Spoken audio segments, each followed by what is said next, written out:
no mema obibia akwaba ede eba too much GHS so Ghana wahala jumede ena ebre asose munuaba epiesikapa enenso mede ebesom eye ahwefo eni etiefo adwintwe bia wo ensoso na wode atu edwa ede amayense de dan da moye no na yentimi enka enkoyenim abusiafo ene de chese ensema babeto edwa Ghana fo react to eye video bia circulating was social media ni nyina eye yenua bema Kelvin Boy ne nsensem ya enu entina chese obi ansoso ede na no atomu bi na abusiafo moma yembonra ensem no emu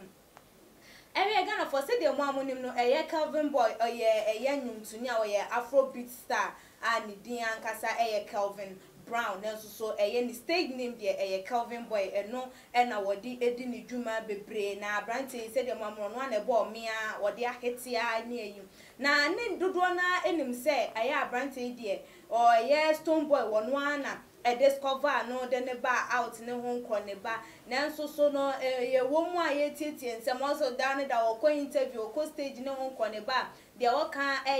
say Stone Boy ne godfather Stone Boy no godfather ho nkọ ne ba na enum na dan ne yete wo no ma na not ka ba ye de bebetu dwa say wono na discover Kelvin Boy de ne ko recording studio ema wo mkwotwetwe enwum ne ho nkọ ne ba ni nyina bebeto edwa ema ewo mu no Kelvin Boy so wono abebekire ensem emu na nansentemu asumbo bi koso ewo ashaman said the moamunim no motete too much so yamfa nkamemu yedi ni nyina eba emra Kelvin Boy wokoko twete ya na so wokoko ka say ashaman Stone Boy efro say ho ye ne de a woboa ene ho nkro ne bakeka ho nsensem de hu ya ne so kokko pie mu wo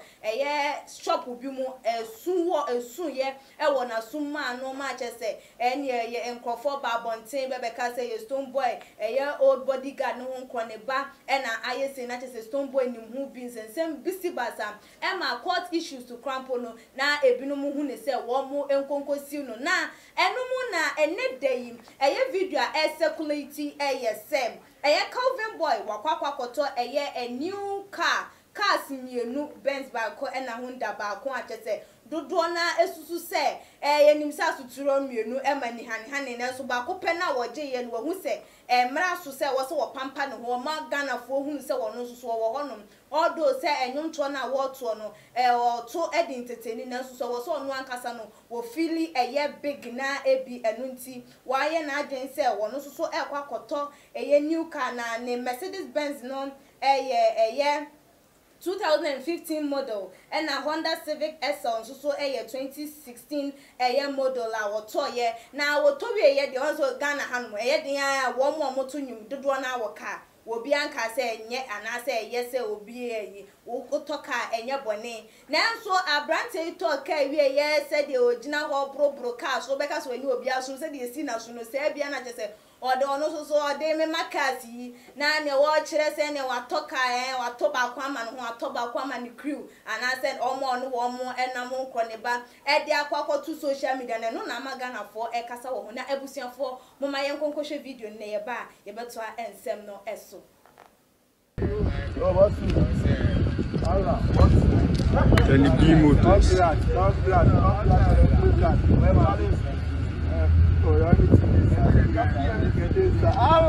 Kelly Motors. Okay, right, yeah. Kelly B Motors. We there, Kelly. Enjoy your ride, my niggas. Yeah, man. Congrats. Allah. Jumedi course or anase ni ye ni esu awodan na die ebra chese be ma sikaba ne nsem won se sikaba nsem wo young stage a hu jode ye ni bibia time de ye enti ono so no wo hu ne se be bia waduro no say ni sika no enye ne maame enye ne papa no de behwe na wanfa anhwe ne ho so de ne na mo amunim ene side checks ne checks ni ne chicken nyina bi enti no say ya ebia ni ho no ma ye nte say ani wo baby mama ne ho nkro ne be de na che so no ade be ye ne ho eyi enti wo de kire Ghana for say no wono so wo de ne ho wo free stone boy akache no wo hu say like na ye time wo stone boy wono no wo hye ne so sika nhye dan ba said ye na wo hwehwe ba wo free wo te ne ho a wo ne nam a wono ayiye ni show no wono so atimi abone ho moden aye de wo betimi aye na emra wo de ni video ya na ni video yi e call viral e wo social media no e na ebinom de wo mo agyenkyere aba afa ensem yi e ho na no na dodo na esusu se Calvin Boy sika wanya ya watim de akotoka odo se enwum to na wo to na se ne djuma wodie ne sika ewom na nso so se wanya sika no watimi akotoka anya ba ku ne ye mienu de omususu se bia asumbo na ekoso wa hyaman no wo mo ka se wo mo bekwa akosi we ye Stone Boy ne ho nkro ne ba ne bia no musika na wanya watimi de akwakoye ne ho eye na ebinom nsusu esusu se ye den a ye ne djuma wodie enti se wanya sika na wode atone ka we boni ben na ewom ebinom so eche wo madua na che se abrante no mu ni so ye gaga idodo sika timi ma nkrofo nya ahoma so ne bia ne wanya sika ntamti wode eche no ho we emfa so ben na ewo so se wanya sika kwakoto ka se wo video de aba beto abontin se wo bia embra ememehwe bi na mama menkenkan adwenche no bi emfa emamo Yenya Game Boy Edia wode eba was say another I love your music, keep moving bro, but I think this wasn't necessary for you to bring your video out on also Edia no was say ane de Calvin Boy wo ye hu suhia ehia na se mfa so bia e wo so se wanya usika na wo de toka shatawale ni wo mo makeke e de omo wo ka ba de no mo kwakoje ka ne de afri nipa no no obi eni ho no ma okoko gina ho video shatawale na to da nhwehwe ni mutimi ba ma ya sa ba Stone Boy wo hye na si wo no nya sa de na ye nti de okokoye no mo hu mfa so bia na se hia hia se wo ye sa na nso so wo no de wo chire ma na che se ne nyum to mu no de wo pe na asem eye pam Chris Edia wode about say wow unbelievable, I never knew these artists they have money so much that they can buy a car for themselves and also for their people. This means that money they gano, although this coronavirus is breaking down things, but yes, so people are still moving on. So Edia wode by no be say no one so when who say Calvin Boy etimi atisika akwakotoka na akwaye ba ko ne kokoye mienu na embra ye wo mu so enye normal times na corona bra adwuma nkrofo yi nkrofo adi efri adwuma mu adwuma ya basa ye tua nkrofo aka half payment ne won kro bana ni nyina mu no watimi enye sika etimi di akwakotoka no timu se we kire se eye wo manga na yetimu no sika ewo mu pa na emaye ntoto ye ho ase krampo se eye ye mi sika ewo omayi emu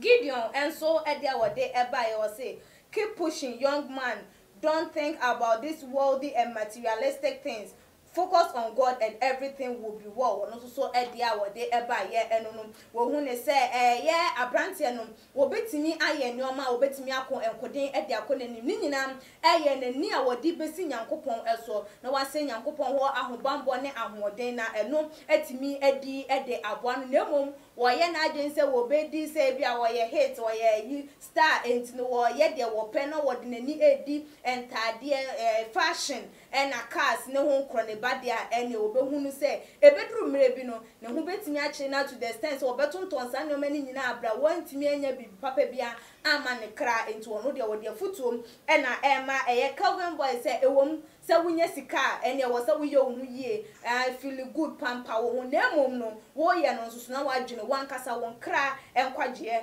ehun ye nua ye Monica enso edia wode eba ye ose that's my boy, you've done well, but I think you have to limit this so you don't have to be flaunting everything outside because all those who are watching you are not your best friend or no so dear and no who say all those say so when you sika wodi ye no hu ye na ye na so nye ni nyina and e was say wodi eba abonti because enye wo mo ehwe no wo mo nyina na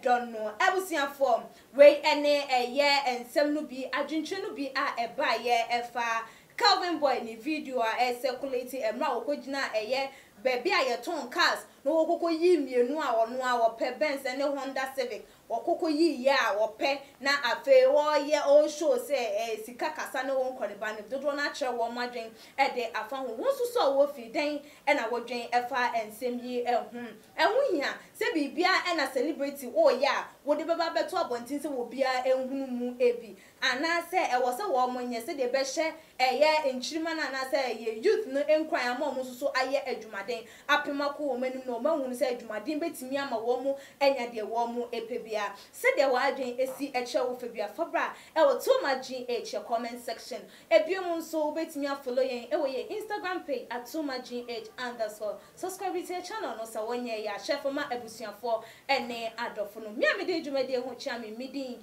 ene epia sikapa dasene yebesane hia makramo job prophet kum chacha on say me catch o say bomoden na hwe too much GH on say me kan ye nyene bone pa na kase epe wo wi ase ya asonde nti na adam wo hu nyame ye no nyame no wo hu ne ma bi a wo hwehwehwehwe e wo other place ne ade kat won na bomoden na be hwe too much GH be hwe na subscribe bomoden o be hwe pe na wa ye subscribe o subscribe subscribe na subscribe na o subscribe a na wo benya ne ma pe a wo pe ne ma papa a wo pe ahwe nyame hira na